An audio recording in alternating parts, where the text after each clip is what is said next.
Oke teman-teman, balik lagi sama gue di CKR MV dan kali ini gue pengen komparasi nih.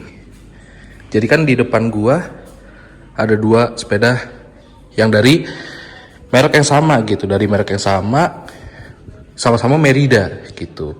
Cuman harganya itu jauh berbeda gitu ya.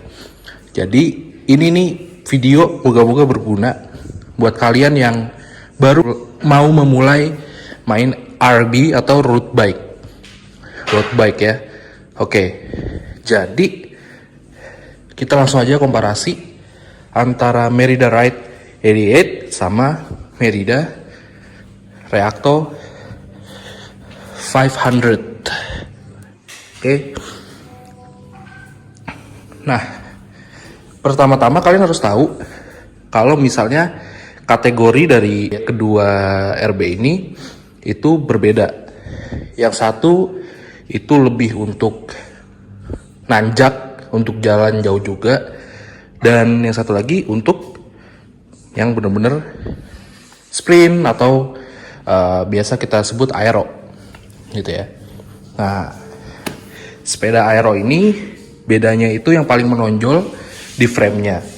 Karena frame-nya ini biasanya lebih kotak ya, sementara yang itu lebih rounded, sama ininya ada dekokannya. Kalau bahasa kita dekokan ya. Ya, kayak di slice. Nah, terus seat post-nya juga biasanya lebih kotak. Jadi ini full kotak-kotak gitu ya. Di sini jarang yang bulat-bulat kecuali depan stem gitu-gitu.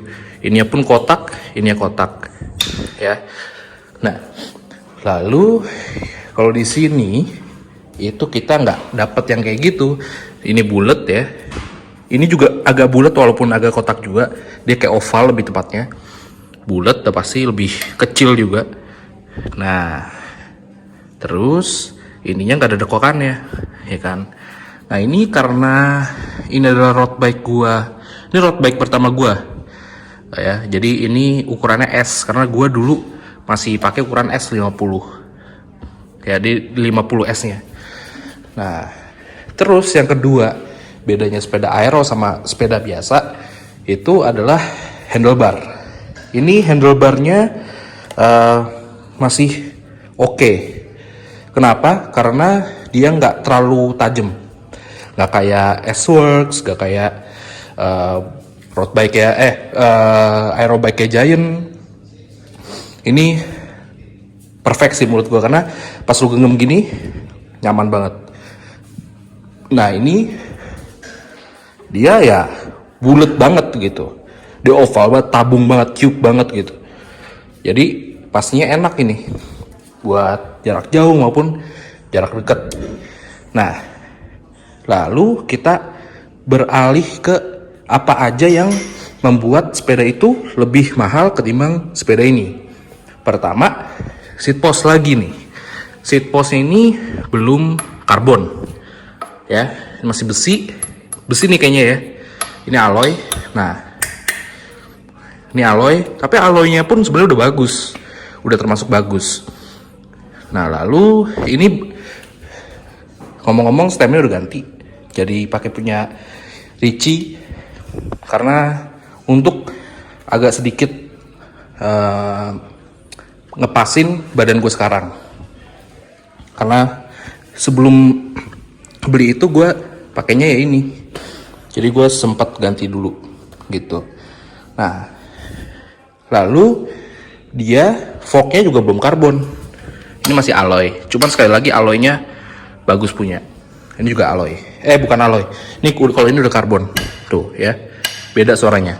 Ini udah karbon. Lalu dia yang paling menonjol juga sebenarnya di gear. Ya, gear set ini dia udah pakai Ultegra tapi nggak full. Jarang sih merekan luar yang pakai Ultegra full gitu ya. Nih. Ultegra 11 speed kali 2. Depan pakai FSA kalau nggak salah. Depannya pakai FSA Kalau ini Shimano, ini sebenarnya udah bagus. Shimano cranknya FSA, ini Shimano Sora. Buat nanjak-nanjak nih udah oke banget nih Shimano Sora. Oke. Nah kalau Sora dia masih kayak gini, nggak yang double ininya. Kalau 105 kan udah double. Sebenarnya Sora tuh kalau nggak salah di bawahnya persis 105 guys. Jadi udah mumpuni banget sebenarnya. Cuman harganya jauh karena Sora ke 105 pun jauh gitu ya. Sementara 105 sendiri ke Ultegra jauh juga gitu. Lalu apanya lagi ya? Bannya ini dia udah pakai Alex Rims ya, sama-sama Alex Rims, cuman dia yang expert cewek ya, CW. Bannya Maxxis ya. Kalau ini Alex Rims yang biasa tuh. Ini yang buat street nih. Bannya adalah Maxxis juga, tapi Maxxisnya belum yang seperti ini, ulirnya berbeda ya, dan ini udah botak.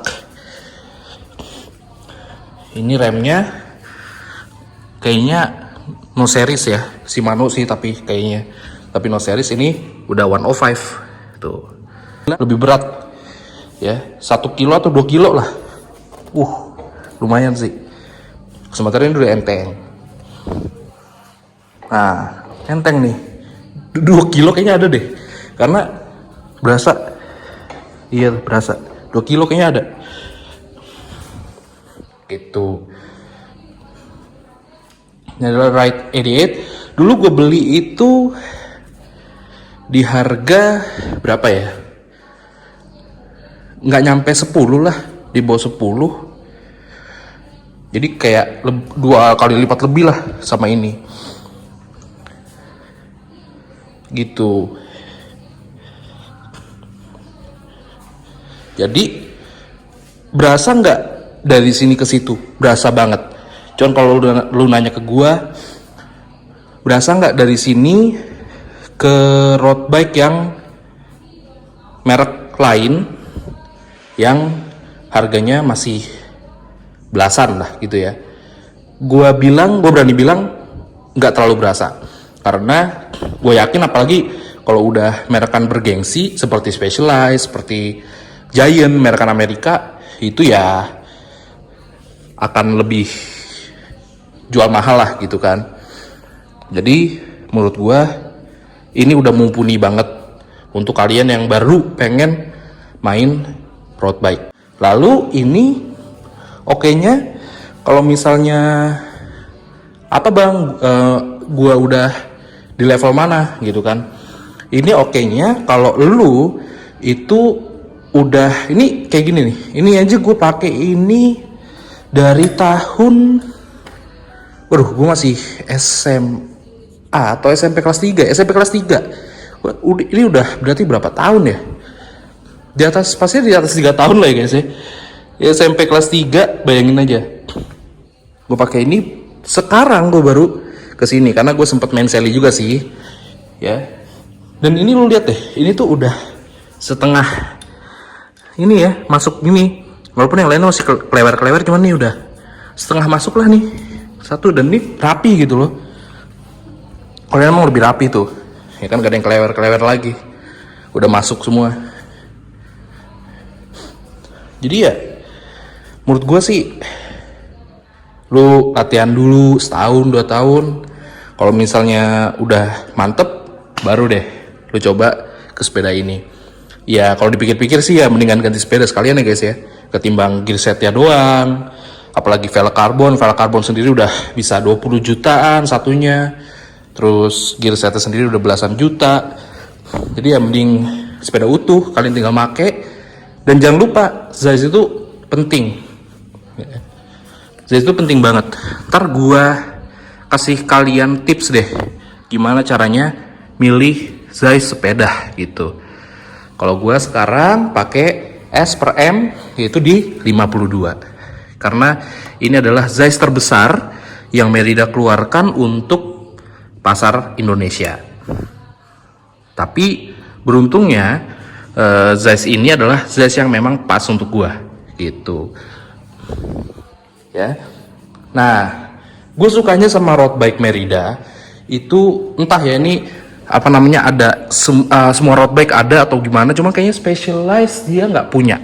Jadi di road bike Merida itu kita punya ukuran tinggi dari si saddle ya, seat postnya ini ada ukuran tingginya, kayak ini di 60 nih ya kan, 60. Jadi kita nggak usah nandain. Nah kalau ini gue memang nggak sampai naik, cuma kalau dinaikin itu dia sama ada ukurannya juga gitu ya. Jadi kalau gue ini tinggal ngira-ngira aja, oh segini nih gitu guys ya. Kelemahannya apa bang kalau gue langsung ke situ, ke sepeda itu? Kelemahannya lu nggak bisa merasakan kenikmatannya walaupun gear set Ultegra, framenya ringan. Kenapa lu nggak bisa ngerasain nikmatnya? Karena naik road bike, semua sepeda sih kayaknya sama ya, itu punya cara-caranya gitu. Kalau lu nggak bisa ngatur ritme, nggak bisa gimana cara oper gigi dan lain-lain, belum terbiasa, ya lu nggak nikmat juga gitu loh. Jadi gue saranin sih kesini dulu gitu. Jadi lu capek-capek dulu, nge-push dulu lah istilahnya kan, kalau orang sekarang bilang. Baru habis itu cobain ini. Jadi langsung kerasa banget. Karena ya kurang lebih itulah yang gue rasain gitu. Kayak si Arpan juga tadinya pakai Giant SCR kalau nggak salah. Itu kan juga mirip-mirip ini sebenarnya kelasannya. Cuman ya karena Giant lebih mahal aja gitu kan. Lalu mirip ini. Terus baru habis itu pindah ke Ales Elite gitu. Jadi biar kita ngerasain gitu loh. Kita biasa dulu, kita bisa dulu, baru kita rasain ini gitu. Kecuali punya banyak uang lu nggak berseri, cobain ini, ntar upgrade-nya ke Dogma gitu kan, nggak masalah. Cuman kalau menurut gua sih ya kesini dulu dah gitu, ke levelan ini dulu dah, kan banyak pilihannya. Kalau mau gengsi lu bisa Giant, Specialized juga punya, jadi banyak pilihan. Tapi saran gua ke levelan si Ride 88 sampai Ride 100 lah gitu, baru terserah mau pilih Sculptura yang emang terus untuk comfort ya, atau pengen yang endurance atau apa ya, aero seperti ini gitu loh, si Reacto. Jadi balik lagi ke peruntukan, karena gue yang nggak jauh-jauh juga, Reacto adalah pilihan yang terbaik buat gue gitu. Oke. Nah jangan lupa Reacto ini juga UCI ya kalau anak-anak sepeda udah tau lah sih, kalau udah UCI itu berarti udah mantap lah. Kalau ini ya belum, ini SNI ya, ini SNI itu UCI, jadi standarnya beda ya. Jadi ini udah gila banget sih sebenarnya ya, UCI gitu ya teman-teman ya. Semoga teman-teman semua terbantu dengan penjelasan komparasi antara dua sepeda yang sama mereknya tapi berbeda tipenya, tapi kok ya harganya jauh berbeda, yaitu karena memiliki something ya, entah itu apa ya, gear set, group set, rims ya, dan lain-lain sebagainya, fork, frame. Jadi moga-moga mengerti ya. Dan kalau ada yang mau ditanyain mungkin kurang jelas, silahkan komen aja di bawah, dan insya Allah nanti sebisanya gue jawab, karena gue juga bukan expertise di bidang ini, tapi ya semoga aja gue bisa jawab satu-satu lah gitu ya. Oke, terima kasih guys sudah nonton, sampai jumpa di video berikutnya.